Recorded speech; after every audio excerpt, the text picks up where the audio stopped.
পছন্দ করতেন না।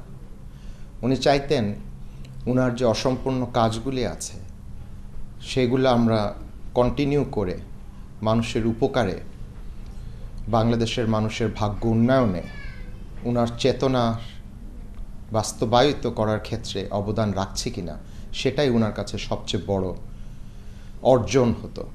ওনার জন্য কান্নাকাটি করা, মন খারাপ করা, পরকালে গিয়ে বেহেশতে আছেন না দোজকে আছেন এটা নিয়ে বেশি রিসার্চ করা ওনার পছন্দসই হতো না। উনি চাইতেন উনি যে কাজগুলি করে যেতে চেয়েছেন মানুষের ভালোর জন্য, যেগুলো সম্পূর্ণ করে যেতে পারেন নাই সেগুলো যেন আমরা সম্পূর্ণ করি এবং সামনের দিকে আরও ব্যাপক পরিসরে আমরা কন্ট্রিবিউশন রাখি মানুষের ভাগ্য পরিবর্তনে। আসলে খুব ব্যস্ত থাকতে ভালোবাসতেন, স্পেশালি রিটায়ারমেন্টের পরে। উনি, আমার মনে আছে, উনি সবসময় বলতেন যে আমি কাজ না করলে আমি মারা যাব। উনি এটাই বিশ্বাস করতেন যে একজন যদি ব্যস্ত হয়ে না থাকে তো সে বেশি দিন বাঁচবে না, রিটায়ারমেন্টের পরে স্পেশালি।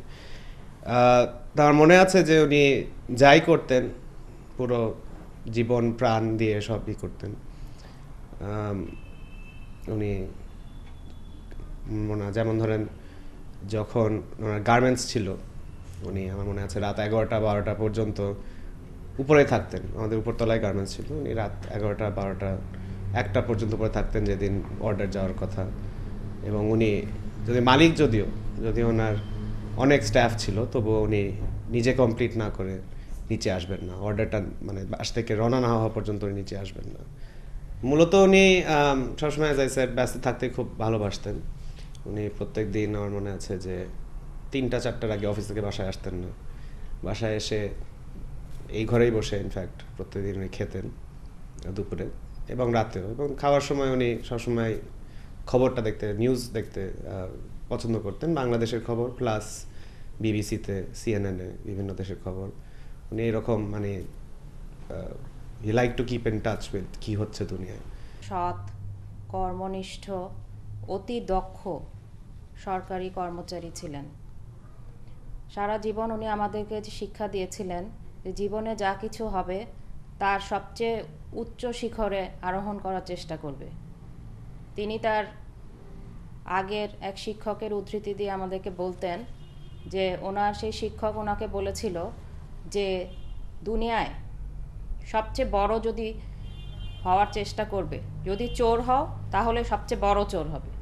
এ কথা শুনে আমরা সব হাসাহাসি করতাম, কিন্তু তখন বুঝি নাই কত গুরুত্বপূর্ণ তার এই শিক্ষা আমাদের জীবনের জন্য হয়ে দাঁড়াবে। তার শেষ দিনের কথা বলতে গেলে তিনি তো বেশ কিছুদিন ধরে শ্বাসকষ্টে ভুগছিলেন। প্রচণ্ড শ্বাসকষ্ট হচ্ছিল। আমরা বারবার অক্সিজেন মনিটরের দিকে তাকাচ্ছিলাম। উনি নিজেও বারবার করে অক্সিজেন মনিটরের দিকে তাকিয়ে থাকছিলেন। আমি বারবার করে অক্সিজেন মনিটর ওনার দিক থেকে সরিয়ে দিচ্ছিলাম যাতে উনি দেখতে না পান, কারণ অক্সিজেন স্যাচুরেশন খুব কমে যাচ্ছিল। কিন্তু উনি তাহলে খুব রাগ হয়ে যাচ্ছিলেন আর বলছিলেন আমাকে দেখতে দাও। শেষ দিন ওনার অক্সিজেন লেভেল এত কমে গেল যে আমরা ডাক্তার হিসাবে আরও ওনার যে চিকিৎসকরা ছিল সবাই মিলে অবাক হয়ে গেলাম যে অক্সিজেন লেভেল এই অবস্থায় তো একটা মানুষের ব্রেন কিছুতেই চালু থাকা সম্ভব না। কিন্তু উনি পুরোপুরি সজ্ঞানে ছিলেন শেষ পর্যন্ত।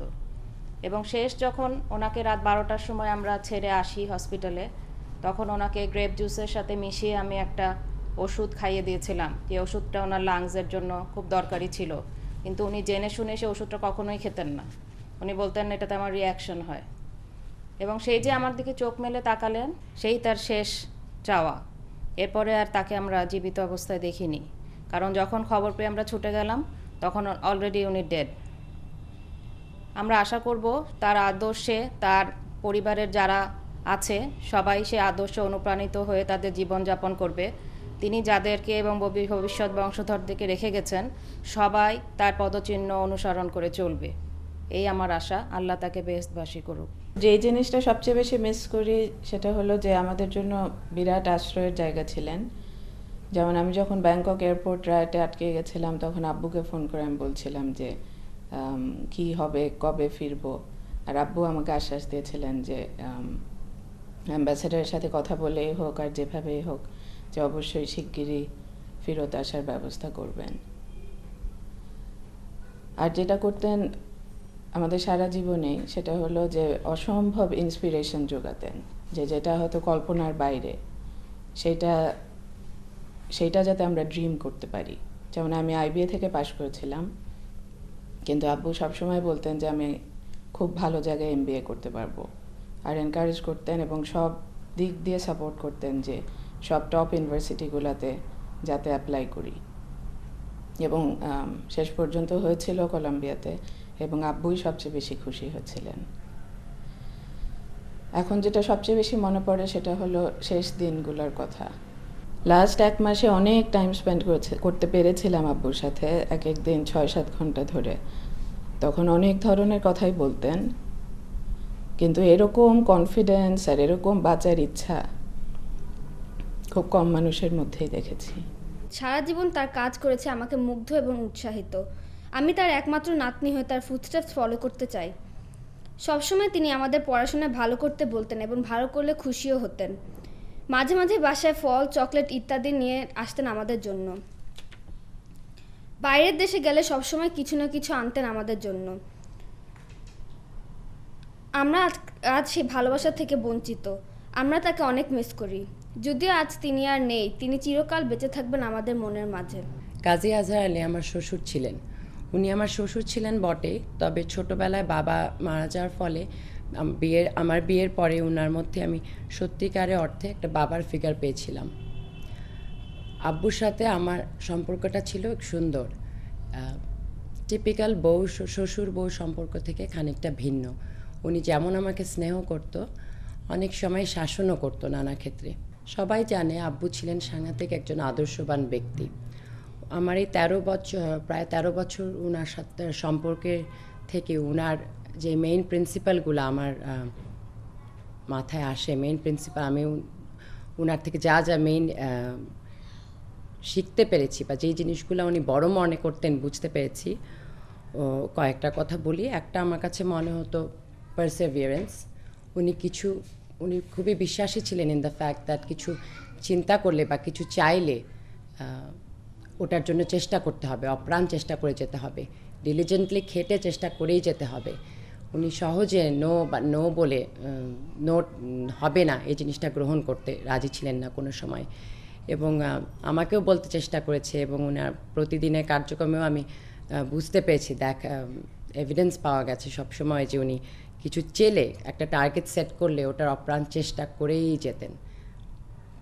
তারপরে ওনার পড়াশোনার প্রতি ওনার ভালোবাসা, পড়াশোনার প্রতি ছিল ওনার গভীর ভালোবাসা। খালি বইয়ের পড়াশোনায় নয়, knowledge for new things, new ideas, আর কি শেখা যায়, কি জানা যায়, নতুন কোনো সবাই একভাবে করলে অন্য কোনোভাবে করা যায় নাকি, করলে কি হয়, এইসব নলেজ, ইন জেনারেল নলেজ বা নতুন জিনিসের প্রতি, নতুন জিনিস শেখার প্রতি ওনার ছিল সাংঘাতিক আগ্রহ।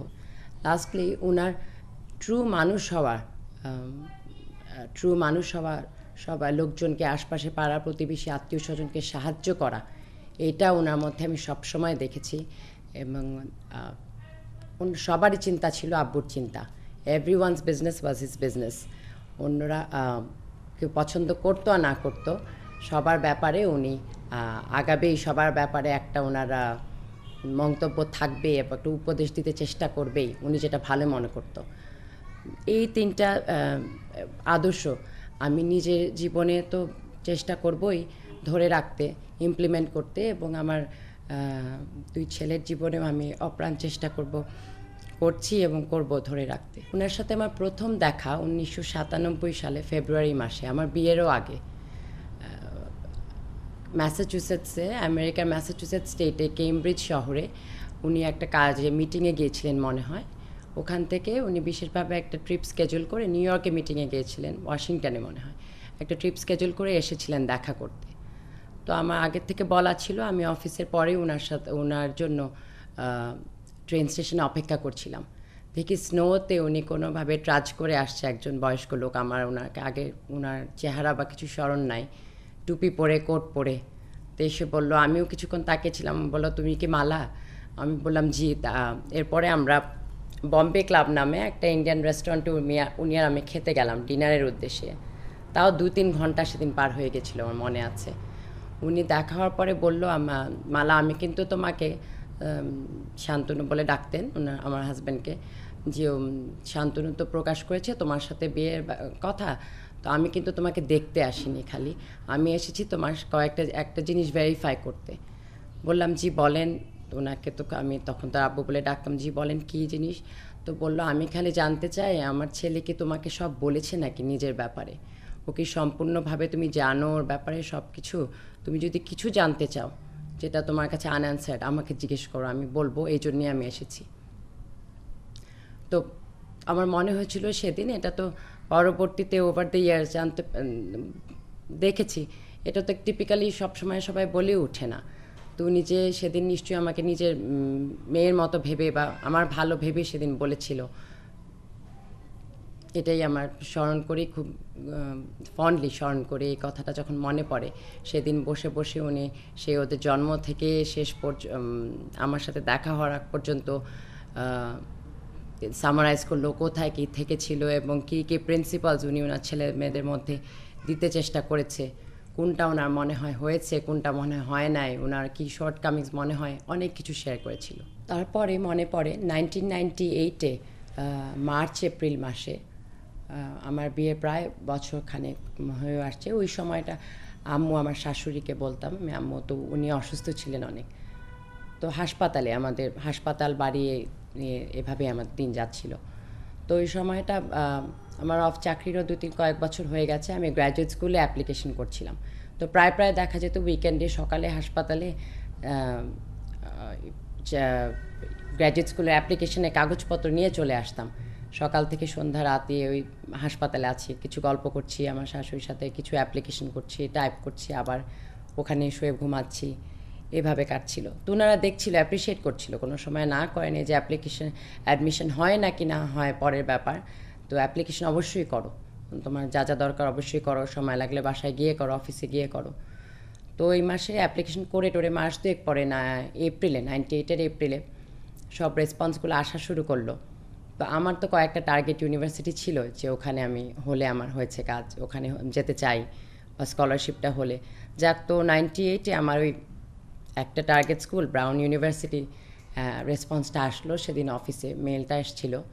ওটার মধ্যে বললো যে আমার অ্যাডমিশন তো হয়েছে, স্কলারশিপ অনেকটা হয়েছে, আরও কিছুটা কনসিডার করছে।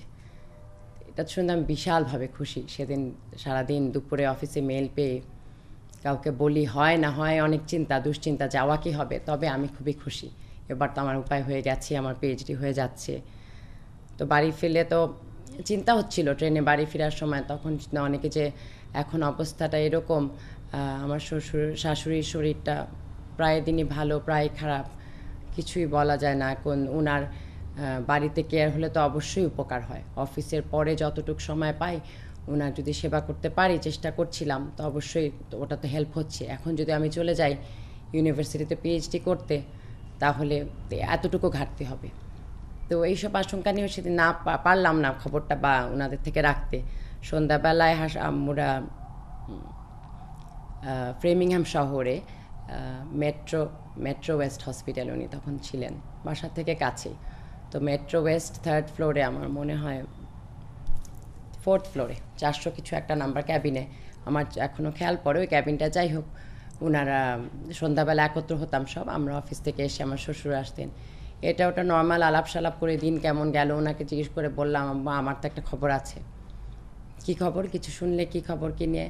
বললাম আমার তো ওই যে রেসপন্সগুলো আসছে, আমার তো ব্রাউনের অ্যাডমিশনটা হয়ে গেছে এবং ওরা স্কলারশিপের কথা বলেছে, খানিকটাই দিবে, আরও কনসিডার করছে। তারপর আমার তো খুশিতে টকবক, আমি তো বললাম, তবে আমি তা বলো ও আচ্ছা তাই নাকি, খুবই ভালো কথা মালা, খুবই ভালো কথা। আমি বলছি, তারপরে